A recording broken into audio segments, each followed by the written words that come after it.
सागर जी, निरुपम सागर जी महाराज की।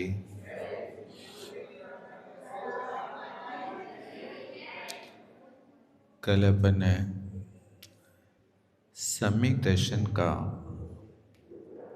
चौथा अंग, जिसका नाम अमूढ़ दृष्टि अंग है। अमूढ़ दृष्टि अंग में इतना ध्यान रखना कि मिथ्या दर्शन आदि तथा इनके समर्थकों का मन से, वचन से और काय से प्रशंसा नहीं करना, अच्छा नहीं समझना। इसलिए कहा, मन से मिथ्या कार्यों की सम्मति भी नहीं देना, वचन से उनके गुणगान भी नहीं करना और काय से सराहना नहीं करना। इसका नाम अमूढ़ दृष्टि अंग है। यहां तक 4 अंगों का वर्णन श्रद्धानात्मक होता है। आगे के 4 अंग उपगुहन, स्थितिकरण, वात्सल्य और प्रभावना, इन 4 अंगों को आचरण स्वरूप माना जाता है। सम्यक्ताचरण जहां कहा जाता है तो प्रारंभ के 4 अंग सम्यक्त रूप है और अंत के 4 अंग आचरण स्वरूप है। यहां से क्रिया प्रधान होती है। उस क्रिया का वर्णन आगे 15 नंबर के श्लोक में करते हैं। स्वयं शुद्धस्य मार्गस्य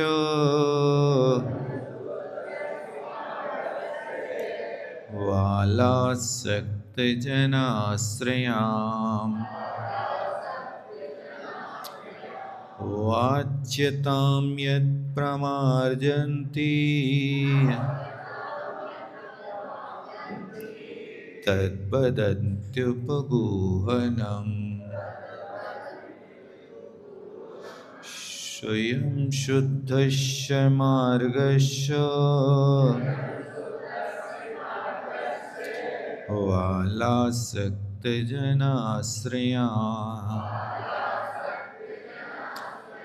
वाच्यतां यत् प्रमार्जन्ति तद्वदन्त्युपगूहनम्।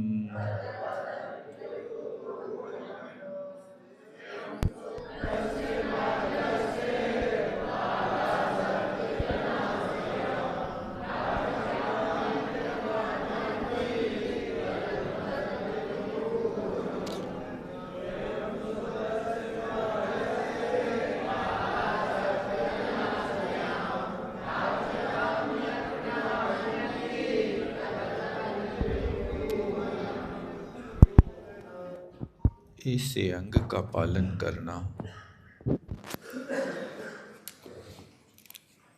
बहुत बड़ी साधना का काम होता। इसको लिखते आचार्य महाराज, स्वयं शुद्धस्य मार्गस्य। मार्ग स्वयं सिद्ध है, स्वयं अपने आप शुद्ध है। मार्ग का अर्थ सम्यक दर्शन, ज्ञान, चारित्र। जो सम्यक दर्शन, ज्ञान, चारित्र है, ये स्वभाव से शुद्ध है, किंतु उस मार्ग को वाला सक्त जनाश्रयाम, बाल और असक्त दो प्राणी ऐसे होते हैं कि जो इस मार्ग में दोष उत्पन्न कर देते हैं। बाल का अर्थ अज्ञानी होता है और अशक्त का अर्थ असमर्थ होता है।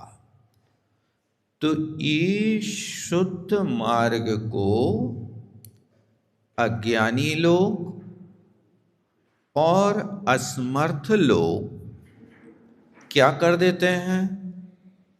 वाच्यता, निंदा को करना प्रारंभ कर देते हैं। उस निंदा को यद प्रमार्जन्ति, जो निंदा को मार्जन कर देते हैं, समाप्त कर देते हैं,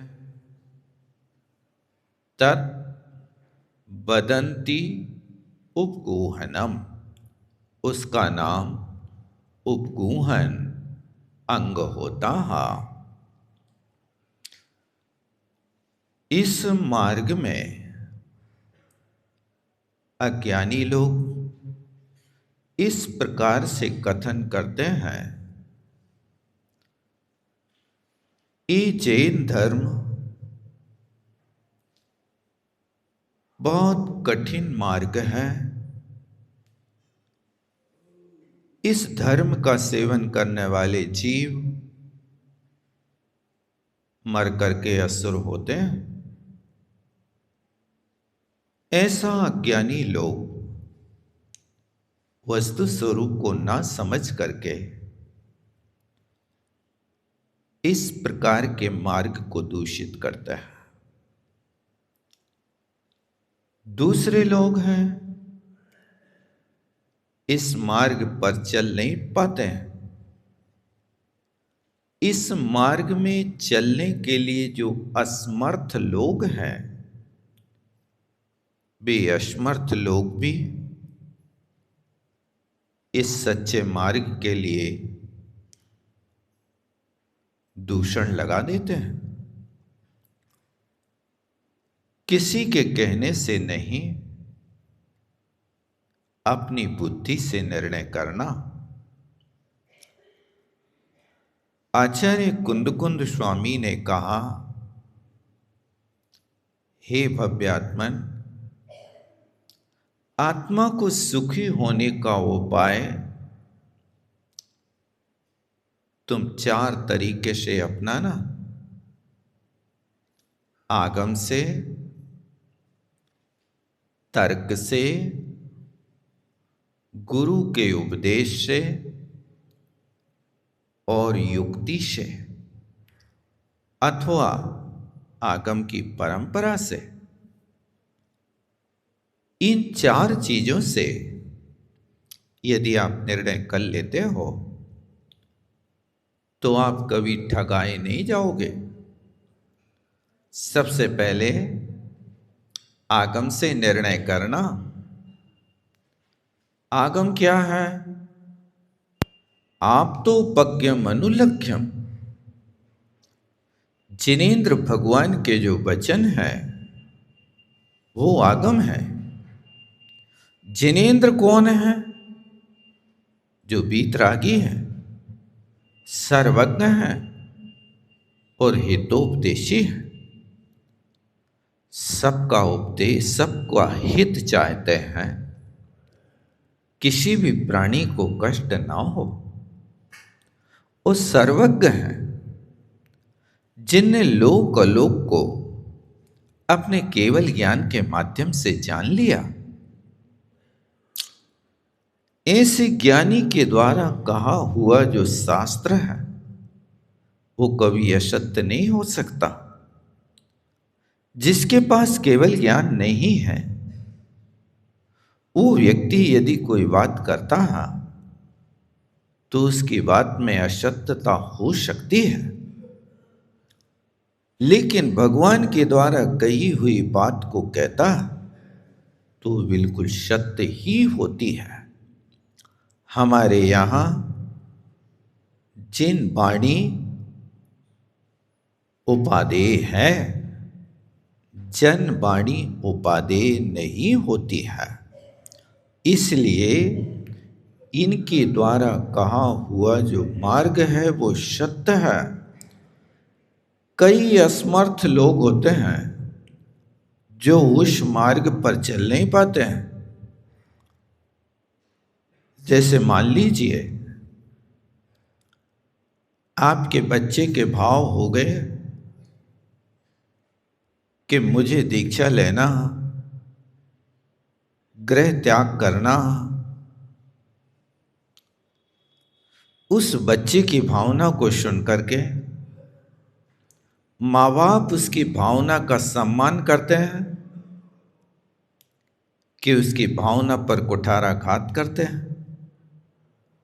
क्या करते हैं मालूम आप लोगों को? आप लोगों के घर के बच्चों ने तो कोई भावना व्यक्त की नहीं कि हमें मोक्ष मार्ग में बढ़ना है, लेकिन जो बच्चे घर से निकले हैं उनके लिए क्या संघर्ष करना पड़ा। वो इतना संघर्ष होता, इतना संघर्ष होता कि जितना संघर्ष मोम के दांतों से लोहे के चना चबाने में होता। समझ में आया? दांत मोम के हों और चना लोहे के हों तो वो चना के दाने उन मोम के दांतों के नीचे ले जाता है, वे दांत फिसल जाते हैं लेकिन चना चब नहीं पाते हैं। यही दशा होती है कि उनके भाव हैं। बच्चे का वैराग्य तो लोहे के चने के दाने जैसा है, लेकिन माँ बाप की भावना मोम के दांतों की भांति होती है। आज तक किसी माँ बाप ने खुशी खुशी अपने बेटों को नहीं भेजा। यहाँ तक कि तीर्थंकरों के लिए भी दीक्षा लेते समय संघर्ष करना पड़ा। पंच कल्याण को में देखते हो, जब आदिनाथ पालकी पर सवार होते हैं तो माता पिता कैसा रुदन करते हैं, उनको देख करके सारी सभा की आंखों में पानी आ जाता है। ये वैराग्य का मार्ग तो जो असमर्थ हैं, बेअसमर्थ लोग मोक्ष मार्ग में बढ़ने वालों के लिए कई रोड़ा अपनाते हैं। बेटा, लोग क्या कहेंगे? लोग कहेंगे कि इनसे कमाया खाया नहीं गया, इसलिए घर छोड़ के आ गए। ऐसा बहुतर कहने वाले लोग होते हैं। कई लोग कहते हैं कि देखो ये कैसे निर्लज्ज है, अपने बूढ़े माँ बाप को छोड़ करके मझधार में और यहाँ इस मार्ग पर आ गए। ये असमर्थ लोगों की कहानी है जो स्वयं बढ़ नहीं पा रहे हैं और बढ़ने वालों की टांग खींचते रहते हैं। इसलिए असक्त लोगों के द्वारा ये मार्ग दूषित किया जा रहा है। आपका बेटा एक आसन करे तो माँ बाप कहते बेटा शाम को पानी पीने में कोई दोष नहीं है, आप तो पानी पी सकते हो, दूध पी सकते हो, नारियल का पानी पी सकते हो। पानी तो सब एक है, जितने भी लिक्विड हैं वे सब पानी हैं। और आप कुछ भी ले लो, दूध ले लो, पानी ले लो, रस ले लो, नारियल ले लो, फलाना ले लो, ढेकड़ा ले लो। अब तुम्हें प्रमाणिक मान करके उस बच्चे ने पानी लिया, पानी के साथ तुमने दूध पिला दिया, दूध में तुमने मुनक्का पिला दिए और मुनक्का के साथ थोड़े से चावल घोर दिए, ले तुमने पूरा भ्रष्ट करके रख दिया। ये असमर्थ लोग कहलाते हैं जो मोक्ष मार्ग को लोप करते रहते हैं। ये तुम्हारा मोह कर रहा है, इस मोह के कारण इस प्रकार की ये दशा होती है। लेकिन आपने कभी शुद्ध एकासन करने के लिए अपने बेटे के लिए प्रोत्साहित नहीं किया। बेटा ऐसा किया जाता, नीरस भोजन किया जाता, एक बार किया जाता, मौन पूर्वक किया जाता, जितना हो सके उतना भूख से कम खा लेना और 24 घंटे का समय निकाल देना। ऐसा जो माँ बाप शिक्षा देते हैं बेवकूफ अंग का पालन कर रहे हैं। और जो इस प्रकार से असमर्थता प्रकट करते हैं, तुमने उपवास किया ऐसी गर्मी में तो हड़रा सूख जाए, तुम आए मर जाओ तुम बीच में, ऐसी धमकियां दे करके लोगों को बीच बीच में मोक्ष मार्ग से हटाते रहते हैं। ये कभी भी सम्यक दर्शन के संग का पालन नहीं कर सकते हैं। इसलिए बाल असक्त लोगों के द्वारा जो निंदा की गई है उस निंदा को प्रमार्जंती छिपा देते हैं, साफ कर देते हैं। उसका नाम उपगूहन है। और उपगूहन का वास्तविक अर्थ है कि वो साधना होना कि आपके पास गुण है तो आप अपने गुणों का बखान अपने मुख से नहीं करो। वो दूसरे के दोष हैं तो दूसरों के दोषों को कभी कहने की कोशिश मत करो। ये बहुत बड़ी साधना, ये उपगूहन अंग है। आपको साक्षात दोष दिखाई दे रहे हैं और उन दोषों को देख करके भी आपके अंदर कोई भाव पैदा नहीं हो रहा, तब जाकर के सम्यक दृष्टि बनते हो। अन्यथा तो आपने एक बीड़ा उठा लिया कि दुनिया को सुधारने का आप ही ने ठेका लिया है। चाहे आपकी हो, चाहे आपके पड़ोसी हो, चाहे आपकी समाज हो, जहाँ देखो वहाँ आप तो बिल्कुल बीड़ा उठाए हो दुनिया को सुधारने के लिए। इसलिए ध्यान रखो इतनी बातें, सुधार स्वयं से हो। पहली बात, सुधार स्वयं से हो, प्यार सबसे हो। भोजन औषधि जैसा हो, भाषा मिश्री जैसी हो, सराहना सबकी हो, उलाहना किसी की ना हो। समझ में आया कि नहीं आया? सुधार कहाँ से करना?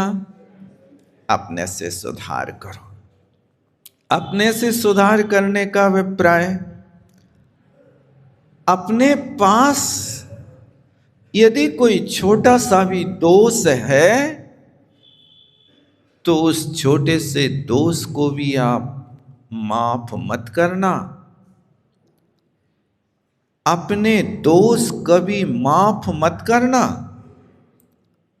इसलिए छोटा भी दोष हो जाए तो झुक जाना, स्वीकार कर लेना। देखो, आपने कभी देखा हो, पान बेचने वाले होते हैं, वो पानों को पलटते रहते हैं। उस पलटते हुए पान में यदि कोई छोटा सा दाग दिख जाए तो तत्काल उस दाग को काट के फेंक देते हैं। कभी देखा आप लोगों ने? नहीं देखा होगा। पानों वालों की दुकान पे गए नहीं होंगे, लेकिन इसको देखना, वो हमेशा पान पलटता रहता। पान सड़ा क्यों? घोड़ा एड़ा क्यों? रोटी जली क्यों?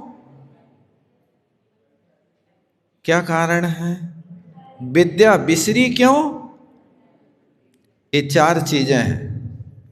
विद्या बिसरी क्यों? पान सड़ा क्यों? रोटी जली क्यों? घोड़ा अड़ा क्यों? इन चार प्रश्नों का एक उत्तर है, इनको फेरा नहीं। फेरा नहीं मतलब घोड़ा है, अभ्यास कराते रहना। घोड़े का अभ्यास नहीं होगा, वो अच्छी चाल से नहीं चल पाएगा। इसलिए घोड़ा अड़ ना पाए। पान सड़ा क्यों? ओ पान की प्रकृति है, उसको हवा चाहिए। यदि बंद करके रख दिया तो वो सड़ जाएगा। तो जैसे वो पान वाला थोड़ा सा पान में दाग लगता हो, तत्काल काट करके उस दाग को फेंक देता। और दूसरी चीज कि जिस पान में दाग लग गया, दाग तो काट दिया, लेकिन अब उस पान को पानों के बीच में नहीं रखेगा, वो अपने काउंटर पर रखेगा। जो पान सड़ गया, अब उसके टुकड़े टुकड़े करके सड़े पान पे उन टुकड़ों का थैगरा लगा लगा करके और आपको खिलाएगा। आप कहेंगे वाह क्या डबल पान खिला रहे हैं आप तो यार। डबल नहीं खिला रहे बेटा, सड़ी वस्तु चला रहे हैं ताकि तुम्हारा मन भर जाए, हमारी दुकान चल जाए। ये नीति है। तुम्हें प्रसन्नता महसूस होती है कि डबल पान कोई खिलाएगा क्या? फ्री में आ रहा क्या? नहीं, वो विद्या चला रहा है कि जो फेंकने लायक पान हो गया था, उसको थैगरा लगा करके तुम्हें वो बता रहा है। तो जैसे पान में दाग लगते तत्काल काट के फेंक दिया जाता है, इसी तरह बुराई का दाग लगे तो तत्काल काट करके फेंकना, क्योंकि एक कल तक ना चली जाए, नहीं तो पान की तरह सारे रिश्तों को सड़ा के रस रख देगा। इसलिए सड़ ना पाए और अपना व्यवहार बना रहे। रिश्ते कैसे भी गंदे हों, तोड़ना मत। रिश्ते कैसे भी गंदे हों, तोड़ना मत। पानी कितना भी गंदा हो, फेंकना मत, क्योंकि वो गंदा पानी प्यास नहीं बुझा पाएगा तो कोई बात नहीं, लेकिन आग बुझाने के काम में तो आएगा कि नहीं आएगा? जैसे वो गंदा पानी भी आग बुझा सकता है, इसी तरह रिश्ता है।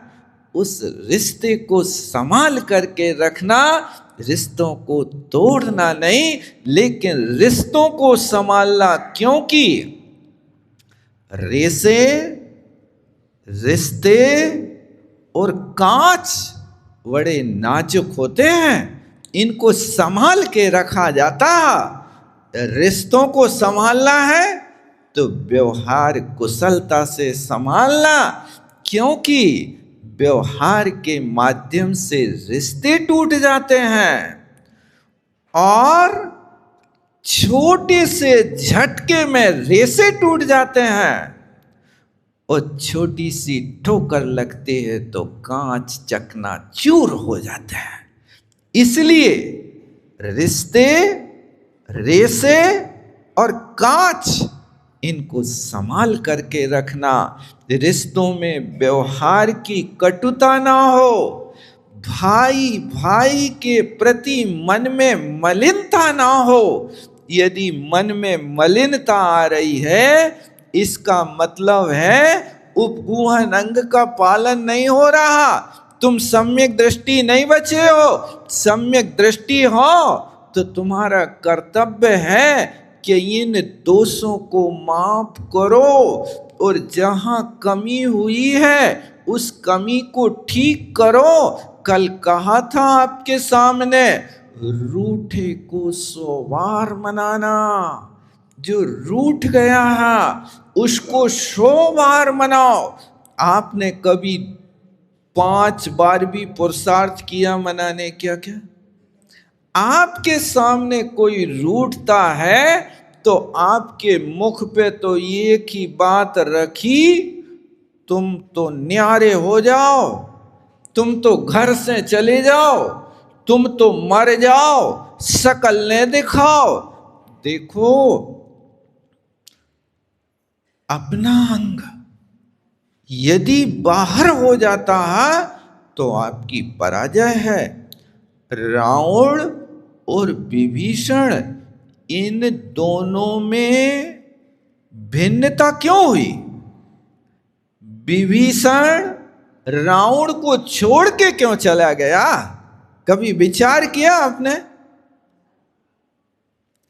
बस विभीषण ने रावण को हित की सीख दी थी, क्योंकि विभीषण अशोक वाटिका से गुजर रहा था, और अशोक वाटिका से गुजरते हुए वहां पर कोई अबला नारी के करुण क्रंदन की आवाज विभीषण के कान में पड़ी। तो विभीषण ने पूछा कि आज इस सोने की लंका में करुण क्रंदन कहां से हो रहा है? ये आवाज किसकी है? विभीषण वहां गया तो ये कबला नारी भूमि गोचरी उस वृक्ष के नीचे बैठी आंसू बहा रही है। उससे पूछा, देवी तुम कौन हो? सीता को लगा कि शायद कोई मेरा हितैषी आ गया। सीता को पता नहीं था कि रावण का भैया है, क्योंकि जब पीड़ा के काल में यदि कोई तुम्हारी खबर ले लेवे तो अंदर से और मन उद्वेलित होता है। अपनों के मिलने पर आंसू रुकते नहीं हैं। बहुत हुआ, सीता और रोई। विभीषण ने और निकटता से सौहार्द से पूछा, बहन क्या कारण है आपकी पीड़ा का? आप कहो। तब सीता कहती है, मैं दशरथ की पुत्र वधू, राम की प्यारी सीता और इस लंका का स्वामी रावण मुझे छल करके ले आया।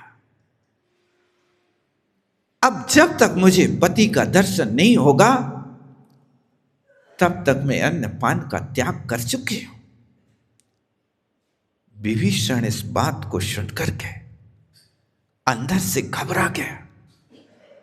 ओहो, रावण ने बना अनर्थ कर लिया। सोने की लंका को जलाने के लिए रावण ने चिराग जला ली।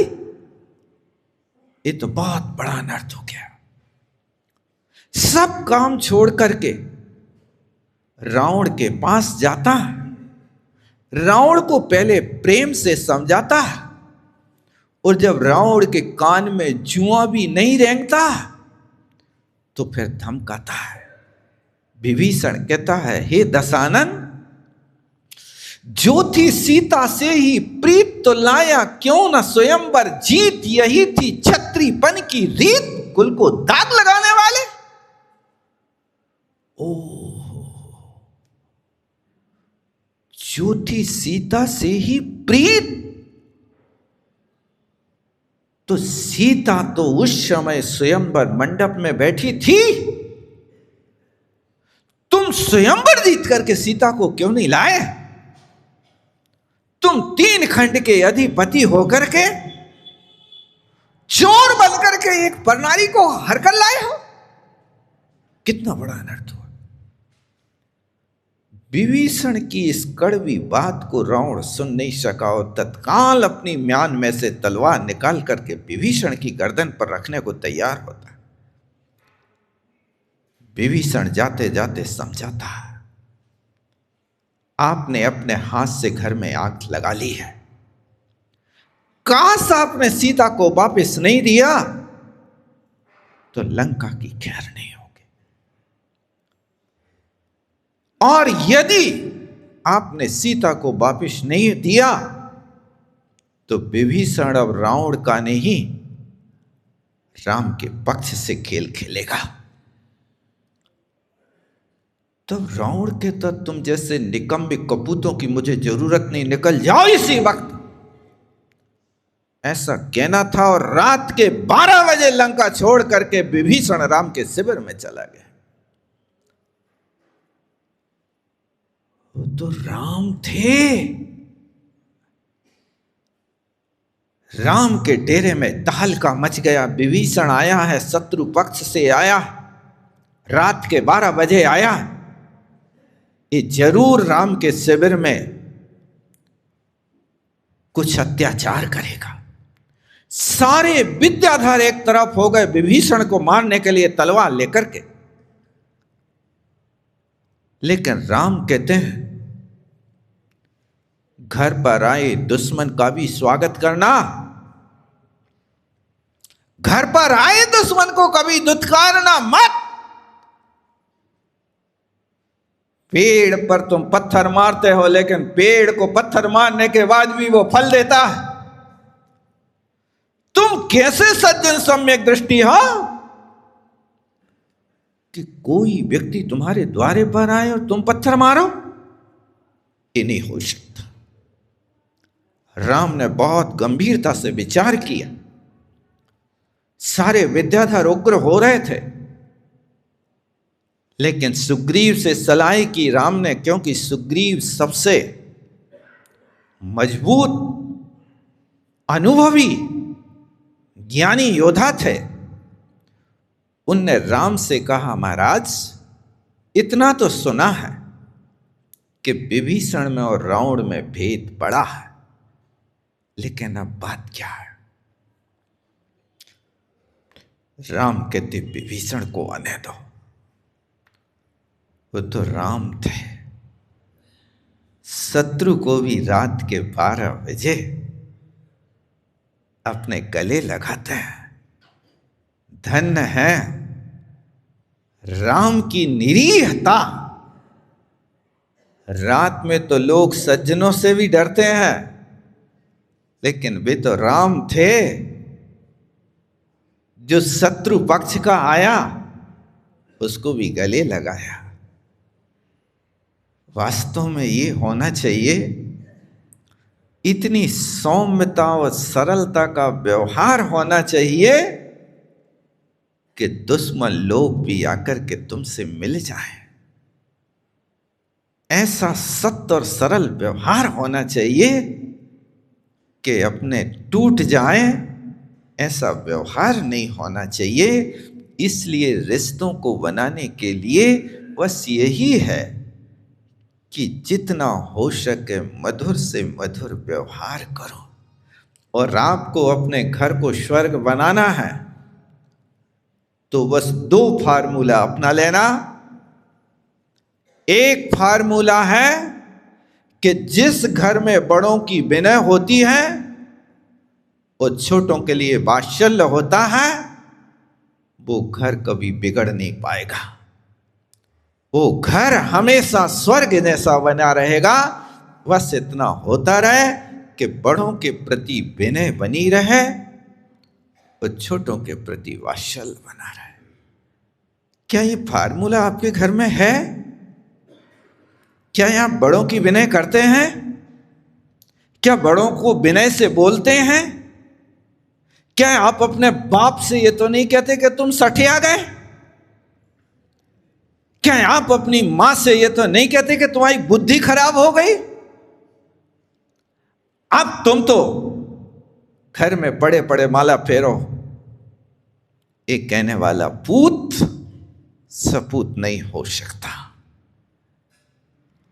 आप यदि सच्चे मातृ पितृ भक्त हैं तो बड़ों की विनय करना और छोटों के लिए ऐसा वात्सल्य देना, ऐसा वात्सल्य देना कि जैसा राम ने अपने भाइयों के लिए वात्सल्य दिया, वो छोटी छोटी अवस्था के विषय में प्यार करते थे कि जब भरत और लक्ष्मण लड़ पड़ते थे, भरत कहता था कि मैं जीता हूं, लक्ष्मण कहते थे मैं जीता हूं।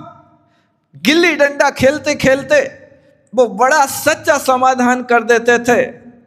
गिल्ली डंडा खेल क्या रहे तुम, सिद्धांत सीखो लक्ष्मण। क्यों लड़ते हो? यदि तुम्हारा भाई जीत भी गया है तो आखिर तुम्हारा भाई ही तो जीता है। वो गिल्ली डंडा खेल नहीं है, सिद्धांत है। क्या सिद्धांत है? देखो, गिल्ली में चोट मारो तो बेचारी जमीन में पड़ी पड़ी उचट करके आकाश की ओर उछलती और फिर नीचे आके गिर जाती। गिल्ली हमेशा पिटती रहती है, डंडा हमेशा पीटता रहता है। तुम क्या गिल्ली डंडा पे लड़ रहे हो? तुम्हारा जीवन गिल्ली की तरह है, तुम हमेशा पिटते रहते हो। ऊंचे उठे तो फिर गिरो नहीं, एक कोशिश करो। गिल्ली की जिंदगी ही क्या है? नीचे से उठेगी तो पिटेगी और ऊपर उठेगी तो फिर जमीन में पटकेगी। यही पिटना पटकना उस गिल्ली की जिंदगी है। तुम उसके पीछे सिद्धांत नहीं सीख रहे हो, लड़ रहे हो। तुम्हारा भैया है, लड़ना नहीं। एक दूसरे के प्रति सामंजस्य बना करके दोनों के प्रति मैत्री भाव मिला देते थे। वो ही सामंजस्य था कि राम राज्य भरत को दे गए, लेकिन वो राम भरत का ऐसा संबंध था कि कैकेयी को राम ने ही राज्य चाहिए, लेकिन भरत को तो राज्य नहीं राम चाहिए। आप भरत हैं कि कैकेयी हैं? क्या चाहिए? यदि आपके अंदर भरत की बुद्धि होगी तो आप रूठे भाई को मनाने के लिए पंचवटी तक जाकर के, भाई नहीं आएगा तो खड़ाऊ लेकर के आओगे। राज्य तो भाई ही करेगा, भाई नहीं आएगा तो मैं भाई की नौकरी करूंगा 14 साल तक, और राशन पे तो उनकी चप्पलें रहेंगी, आसन पे तो उनकी खड़ाऊ रहेंगी। मैं आसन पर नहीं बैठ सकता, आसन पे तो बड़ा ही बैठेगा। इसीलिए तो कहा, राम भक्त ले चला रे राम की निशानी, शीश पर खड़ाऊ और आंखों में पानी। राम भक्त ले चला रे राम की निशानी। ये सुना कि नहीं सुना कभी आप? वास्तव में यदि रिश्तों में ऐसा भाव आता है तो कहाँ दुनिया की चीज लगती है। अंदर से हृदय कहता है, हे भगवान मेरे अंदर भी राम की बुद्धि आ जाए, हे भगवान मैं भी राम जैसा बन जाऊं। ऐसी बुद्धि होना यही मोक्ष का मार्ग है। इसलिए सुधार हो तो स्वयं से हो। सुधार कहां से करना?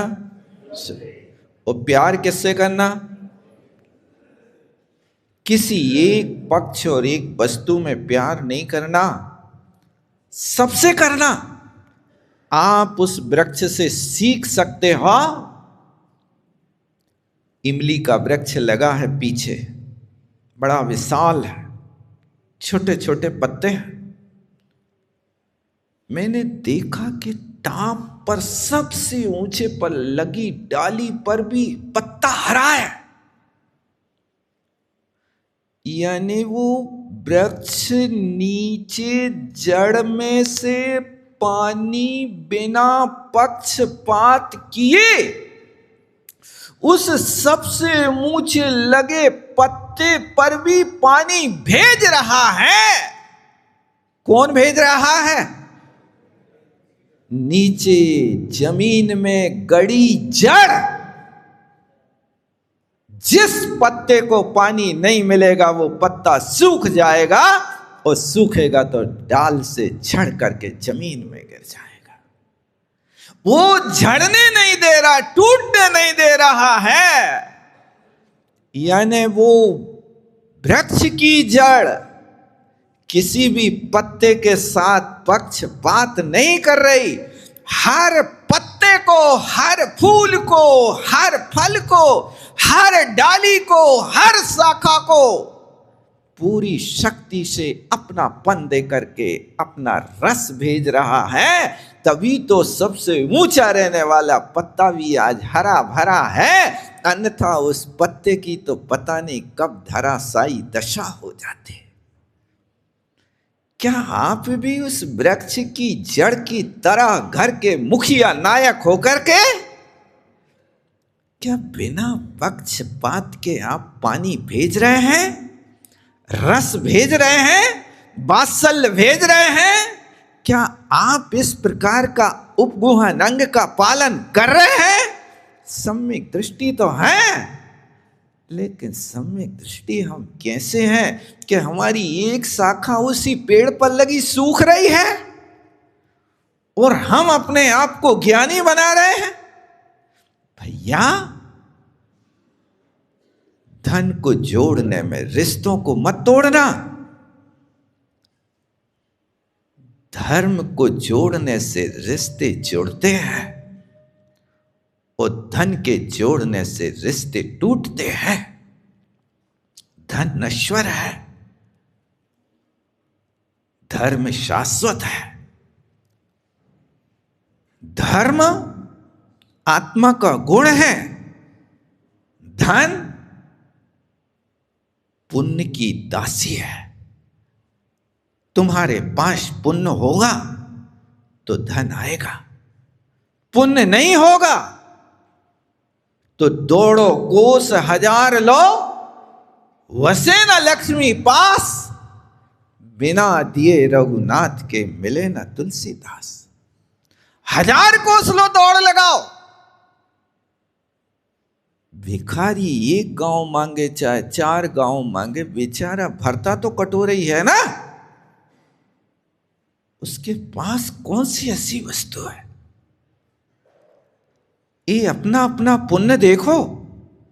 भिखारी सुबह से शाम तक द्वारे द्वारे जाकर के गिड़गड़ाता है, बाबूजी 2 रुपए का सवाल।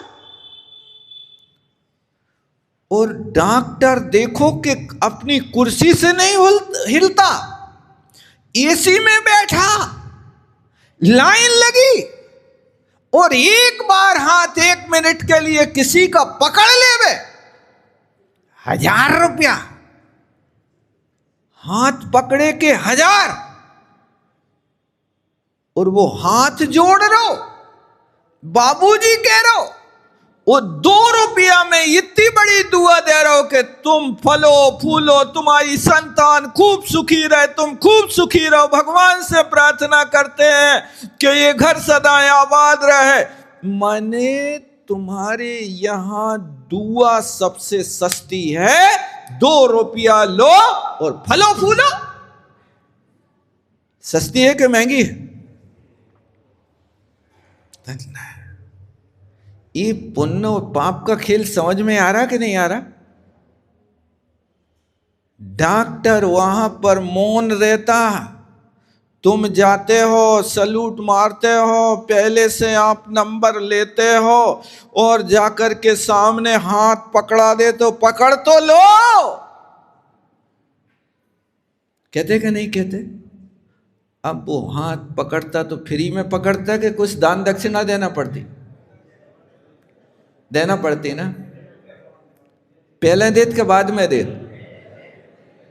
पहले देते हो तब अंदर घुस पाओगे। डॉक्टर के दर्शन तब होंगे जब पहले 1,500 रुपया जो उसकी फीस होगी वो चढ़ा बेटा बाहर द्वारपाल पे। द्वारपाल पे चढ़ा दे कि नहीं चढ़ा दे? उसने द्वारपाल क्यों बैठाल पाड़ा?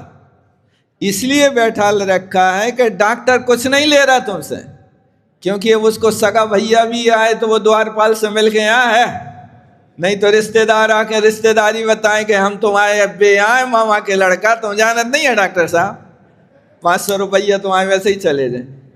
इसलिए वो बहुत होशियार है, वो पहले से बैठा रखा, बाहर निपट के आओ, हमें कुछ नहीं चाहिए, हमें तो हाथ दे दो और पर्चा ले लो, जाओ बाहर।